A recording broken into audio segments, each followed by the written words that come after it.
Story دیکھنے والوں کو السلام علیکم پیارے دوستوں، اگر آپ چینل پہ نیو ہیں تو چینل کو سبسکرائب کریں۔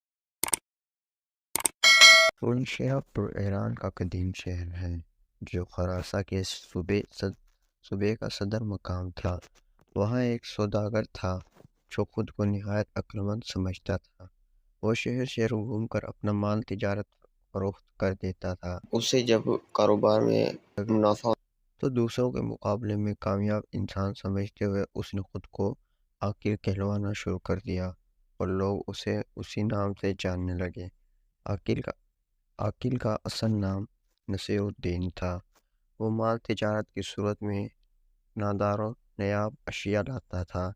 دیکھنے والے ان کی چیزوں کو حیران رہ جاتے، منہ مانگے دام دے کر خرید لیتے تھے۔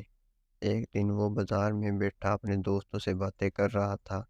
ایک چڑیا مار اس کے قریب سے گزرا جو گا رہا تھا، سونے کی چڑیا جادو کی چڑیا بیچتا ہے۔ انڈا اس نے جو یہ سنا تو اپنے دوستوں سے رخصت ہوا اور چڑی مار کے پیچھے چلا گیا۔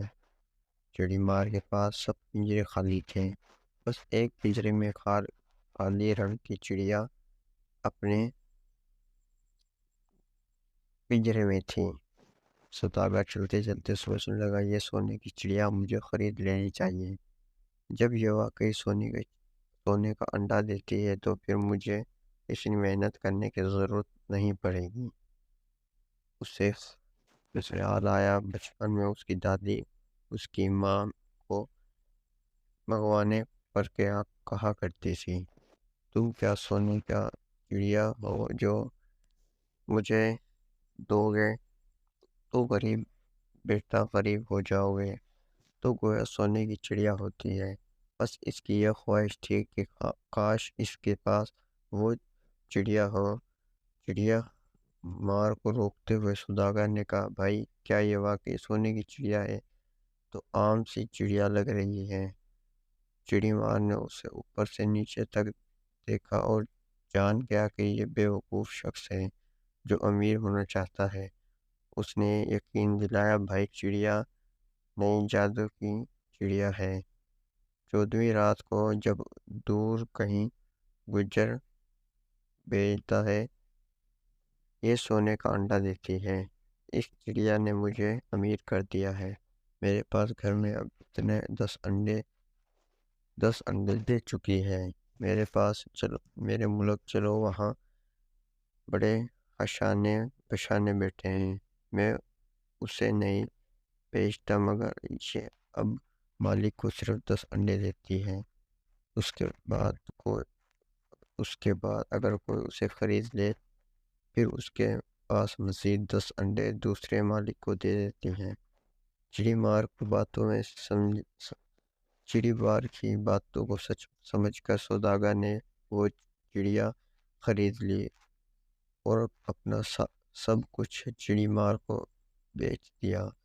چڑی مار اگلے روز بازار میں پھر کبھی نظر نہیں آیا۔ سارا مال و دولت گھر بار ایک چڑی مار کو فروخت کر کے سوداگر چڑیا کے پنجرے کے ساتھ ایک جھوپڑی میں رہنے لگا۔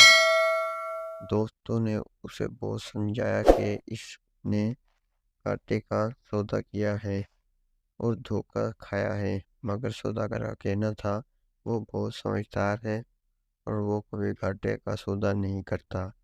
تم دیکھنا مجھے کتنا فائدہ ہوگا۔ سوداگر کو بس 14ویں رات کا انتظار تھا۔ آخر وہ 14ویں رات آ گئی۔ سوداگر بہت خوش تھا کہ اس کی چڑیا رات سونے کا انڈا دیتی ہے۔ پوری رات جاگتے رہا۔